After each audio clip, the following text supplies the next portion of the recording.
Uh, about 3 weeks ago, I received a phone call. I had just finished, it was Wednesday night, I had just finished my radio show that I do with my roommates. And as was the custom, we hung out at the studio for about 45 minutes to an hour, and we were headed to Dunkin' Donuts. That's what we do every Wednesday night. So I was walking down Chicago. It's about 1 in the morning, and like I said, I got a phone call. My phone started ringing. I looked at it, and it was from Katie Peters. Now, Katie Peters is a girl that I knew in high school. I didn't go to school with her, but I worked with her. We worked at the Metrodome flipping burgers in the kitchen. And so we were good friends when we worked together. But since I had graduated high school and moved to Chicago, I really hadn't had much interaction with her since then. So it was really surprising to me to be getting a phone call from her at 1 in the morning, 2 years after we had last spoken pretty much. So I answered the phone, hello, and all I heard on the other end were tears, just crying. I said, you all right? It was just tears. That's all I heard on the other end of the phone. So, Katie, what's wrong? Katie, what's going on? And it was, I could hear her, try to give a response, but words just wouldn't come. So I did what I've learned to do and just let her cry, just listen to her, just be there for her as best you can. Don't tell her to calm down. I learned that the hard way. Don't do that. I asked her again after a little bit, Katie, what's wrong? And she was able to choke out, everyone on Facebook is posting, Josh Larkin is dead. This is a picture of Josh Larkin. This is a guy that we both worked with when we were in high school. We worked, so it was about 2.5 years we worked with him at the Metrodome. And again, I was good friends with him then, but I hadn't really talked to him in about a couple of years. And I'm not even just saying this because he's gone now, but Josh was legitimately the most genuine, caring, loving, phenomenally on fire for Christ people you will ever meet. I would consider him a good friend, and from what I've seen from blog posts in the aftermath of all of it, so does everyone who's ever met Josh. You talk to him and it's just so apparent, you are number one on his priority list when you're talking to him. And he loves you with everything that he has at that moment, and just the love of Christ was just so obvious in his life. And again, from reading blog posts that people have posted, it was so obvious to see he hadn't changed at all in 2 years. He was still loving people the way that we're supposed to love people. He was still just on fire for Christ and changing the world for Jesus. And it was obvious to see he was only 21 years old when he died. And he was already making an impact. He had his whole life ahead of him, and he was gone. Meanwhile, I'm sure you guys have heard of this campaign that Invisible Children started, whether or not you support this campaign. That guy, Joseph Kony, is, in my opinion, one of the most wicked men in the world right now. He is kidnapped and abused and raped and murdered thousands and thousands of men and women and children. And yet he still is running his army in Uganda, or not in Uganda, but in Central Africa. So while Josh Larkin, who is on his way to changing the world for Christ, has been taken away from us just like that, Joseph Kony is still at large. And it's so easy to look at stuff like this and say, God, that doesn't make sense. That's not fair. And suffering, it's a real thing. I know you guys have experienced that in death of family, death of loved ones. And worldwide suffering, it's just, you open your eyes for 1 second and it's just unbearable. And it's a real thing, and it's so easy for us to say, God, this isn't fair. I wrote a blog about Josh's death. And about God's will and trusting God. And my friend posted this comment, Emily Johansson, I don't know if you can read it. So this world is full of suffering, death, and pain. And if God were orchestrating all of it, I doubt anyone could say he's a good God. And it's even more scary to think he incorporated them into a plan. Honestly, I wouldn't want anything to do with him if he did orchestrate all of this. And that's the opinion that a lot of people have. And it's so easy to find ourselves, too, saying that, God, what are you doing? This doesn't make sense. So today we're going to look at the story of Habakkuk. We're going to go through the whole book. It's a lot of scripture to go through, but the whole story is just phenomenal. And Habakkuk asks the same questions that we ask today. God, this isn't fair. God, what are you doing? So, a little bit about what was happening in Habakkuk's time. If you guys want to turn in your Bibles, feel free. It's between Nahum and Zephaniah, page 667. But so Habakkuk was a prophet, obviously, and during when he wrote this book, we can pin it between 608 and 605, and that's important because we see from the text that the Babylonians had already established a name for themselves, which really that happened when they defeated Assyria in 612, but they hadn't quite finished their conquest of world domination, which finished in like 605. So it pins it between 612 and 605. And we see Habakkuk talk about how wicked Judah is. And we know that the end of King Josiah's reign was in 609. And then Jehoiakim stepped in, and he was evil and wicked and rebellious. So we know that it started this book was written in Jehoiakim's reign between Nineveh and Carchemish, I think. So that's it. All that to say, this is important because tensions internationally were rising. They were. It was a big deal. Like this Babylonian army had just defeated Assyria, which was really, really important because Assyria was like the baddest country in the world at that time. And these Babylonians had come, who were Judah's sworn enemy. They had come and they had defeated the Assyrians, and now they were establishing themselves as a ruthless world power. And everyone knew it was only a matter of time until they came and conquered Judah and carried them off into captivity. So, I mean, if we kind of tie that to today, I mean, the United States just got out of a 10-year war, and we have, nuclear threats in Iran and Korea, and maybe it seems less so today, but it just seems like the world is on the brink of just collapsing on itself in war. The tensions are so high, it just seems like at any moment's notice it could just explode. I mean, there have been days, I don't know if you guys are like this, there have been days when I've woken up and said, I wonder if Chicago is going to get bombed today, because it's possible. It could happen any day. And then also the corruption inside the nation was rife. We see Habakkuk complaining about it, and like I said, this was during the reign of Jehoiakim, who was completely ungodly, he was completely wicked.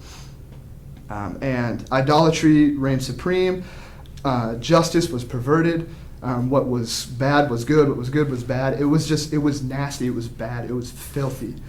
And again, we see in our world today, justice is perverted, what's good is bad, what feels good is good. Faith has been buried. It's just a lot of the same things that were happening in Judah are happening to us today. So let's look at the text. We see Habakkuk's first question to God. This book is broken down into Habakkuk asks God a question, God answers him. Habakkuk asks God another question, God answers him. And then at the end, Habakkuk spends a whole chapter in prayer. So we're gonna look at all of that. So his first question, he says, "O Lord, how long shall I cry for help, and will you not hear? Or cry to you violence, and you will not save? Why do you make me see iniquity, and why do you idly look at wrong? Destruction and violence are before me. Strife and contention arise. So the law is paralyzed, and justice never goes forth. For the wicked surround the righteous, so justice goes forth perverted." So we see Habakkuk is falling on his face before God saying, why? Look at this world. Look at how unjust this is. Look at how corrupt we are. God, why are you tolerating this? Why are you allowing this? I don't understand.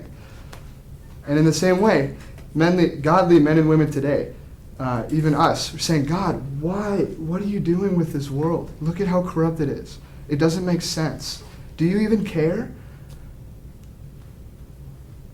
God has an answer for him. He says, "Look among the nations and see. Wonder and be astounded, for I am doing a work in your days that you would not believe if you were told. For behold, I am raising up the Chaldeans, that bitter and hasty nation, who march through the breadth of the earth to seize dwellings not their own. So God says, yeah, you're right. You guys are corrupt. I see that. And I'm going to punish you guys. I'm going to discipline you. And this is something that we see all throughout the Old Testament. God does this a lot. He uses a prophet to tell the nation, hey, you guys are so far off track, God's going to take another nation. He's going to punish you with them. But the thing about this is these Chaldeans, the Babylonians, were so wicked and corrupt and evil. It would be like if you had an elementary school that had a bullying problem that was arising. So these parents are like, hey, this isn't fair. These big kids are picking on these little kids. This bully situation is getting out of control. And the president of the school or the superintendent of the school says, you know what, you're right, we'll take care of this. And he brings in, a gang, like a group of Crips, and he brings them in. He says, these guys are going to police the school, and we'll get rid of that bullying problem. And you look, if you heard that on the news, you'd be, what? That doesn't make any sense. That absolutely no sense. And Habakkuk has the same response. He says, are you not from everlasting, O Lord my God, my Holy One? We shall not die. O Lord, you have ordained them as a judgment, and you, O Rock, have established them for reproof. You who are of purer eyes than to see evil and cannot look at wrong, why do you idly look at traitors and remain silent when the wicked swallows up the man more righteous than he? You make the mankind like the fish of the sea, like crawling things that have no rulers. So Habakkuk is saying, God, I understand why you're going to punish us. That makes sense. But how you're doing it, that doesn't make sense. These people are so wicked. They're so evil. They're just, if they conquer us, if they beat us, they're going to be like, oh, yeah, our God is way better. Yahweh sucks. That's what they're going to be like. And we're not really going to be able to refute them. It's kind of like we're just fish in the sea. There's every man for himself. There's no power looking over us. It's just, whoever wins. So Habakkuk, I think, is really clearly and really justifiably frustrated with God. But I want you guys to note here, this is so important, how he asks this question. This one right here. There's three things I want you guys to see. First, he remembers God's promises. He says in verse 12, oh, are you not from everlasting, O Lord my God, my Holy One? We shall not die. So he says, God, you've promised us you're going to preserve us. And I affirm that. I understand that. I know that. So this is your promise to us. So that's the first thing that he does. He remembers God's promises. And secondly, he says, he remembers God's character. Look at how he praises him even when he questions him. He says, are you not from everlasting, O Lord my God, my Holy One? O Lord, you have ordained them as a judgment, and you, O Rock, have established them for reproof. You who are of pure eyes than to see evil and cannot look at wrong. So he says, God, you are everlasting. You are holy. You are sovereign. You've appointed them to judge us. You are sovereign. You are a rock. You are pure. You can't look at wrong. So not only does he remember the promises of God, he remembers God's character when he's bringing this before God. And then thirdly, he asks God, how is this consistent with your character? God, this doesn't bring you glory. This doesn't make sense. These two things don't go together. Your character and your promises don't match up here, God. I don't understand. I don't get it. So even in his questioning, he brings God praise. And he comes into it with the mindset of, God, this is who you are. And now this is my question. So remember that when you guys are asking God, why? This isn't fair. God, this doesn't make sense. Remember who God is when you ask that question. And we see Habakkuk's resolve in 2 verse 20. I will take my stand on my watchpost and station myself on the tower and look out to see what he will say to me and what I will answer according to my complaint. So Habakkuk just doesn't say, God, I don't understand all this, but you're going to do good, so don't worry about it. No, he wrestles with it. He says, God, I'm not leaving until you answer me. So again, remember that when you're pleading with God, when you're trying to wrestle with this, don't just assume, okay, take it on blind faith that everything's going to be okay. Wrestle with God. Ask him to help you understand it, and don't leave until you get your answer. So God responds again in chapter 2, and he talks about how the Chaldeans' success is superficial. It's never going to last. It doesn't satisfy them. And while they've been conquering all these nations, they've been creating enemies all over. And he says, will not your debtors suddenly arise? This is verse 7. And those who awake, who will make you tremble? Then you will be spoil for them. Because you have plundered many nations, all the remnant of the people shall plunder you. For the blood of man and violence to the earth, to cities and all who dwell in them. So he's saying you guys have created all these enemies, and that's not helping you. This is going to come back and bite you. And the third thing that he says is that at the end of the day, all they have left to turn to is their idols. These things that they've carved out of wood and painted and set up and started to worship. And that's all they have left at the end of the day. And he even uses a little sarcasm. It says, what profit is an idol when its maker has shaped it? A metal image, a teacher of lies. For its maker trusts in his own creation when he makes speechless idols. Woe to him who says to a wooden thing, awake, to a silent stone, arise. Can this teach? Behold, it is overlaid with gold and silver, and there is no breath in it at all. So he's saying, Habakkuk, look at this. Even though it seems like these guys are doing well for themselves, even at the height of their success, I'm judging them. Even when it seems like they're doing well, they're being punished. They might not see it, you might not see it, but I know what's going on. Habakkuk, trust me. Trust me. So we see Habakkuk's response again. It says, O Lord, I have heard the report of you, and your work, O Lord, do I fear.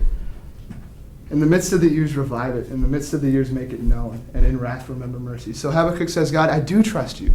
I do believe that what you're doing is good.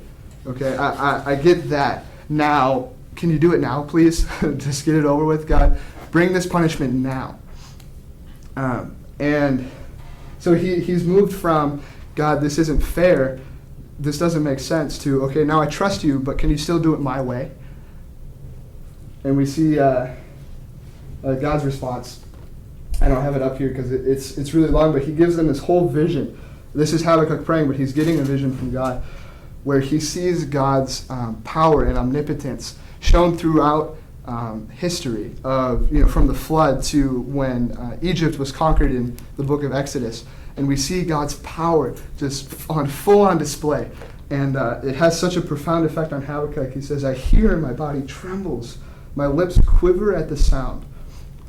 So he's moved from, okay, I don't trust you, to I trust you but do it my way. And now he's seeing that God's way is better than his way. And his last prayer, and I think this is the most beautifully concise passage in the whole Old Testament. This is my favorite book, by the way, but this is one of my favorite passages in the Old Testament. Though the fig tree should not blossom, nor fruit be on the vines, the produce of the olive fail, and the fields yield no food, the flock be cut off from the fold, and there be no herd in the stalls, yet I will rejoice in the Lord. I will take joy in the God of my salvation. God, the Lord, is my strength. He makes my feet like the deer's. He makes me tread on my high places. So he's moved from not trusting God to partially trusting God. Now he's wholly trusting God. He says, God, I see your plan. I don't understand it all the way, but God, I trust you. I trust you.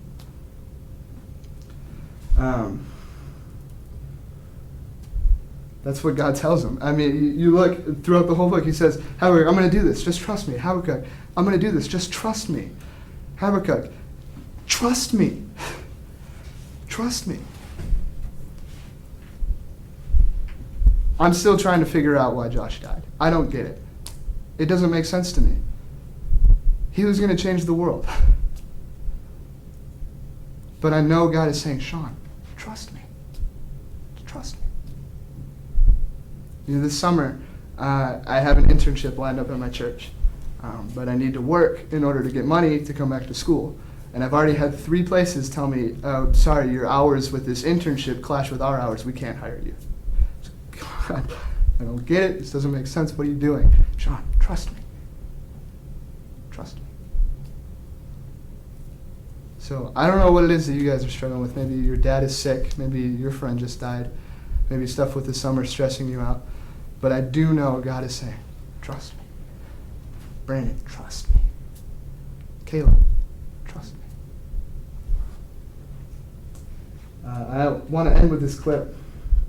It explains the whole story within it, so I'm not going to introduce it or anything, but I just want you guys to listen to the words, and as the story plays throughout the video, just reflect on the video and just remember, God's trust me.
God, thank you for your word.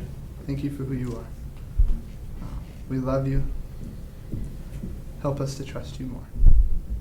Thank you for loving us.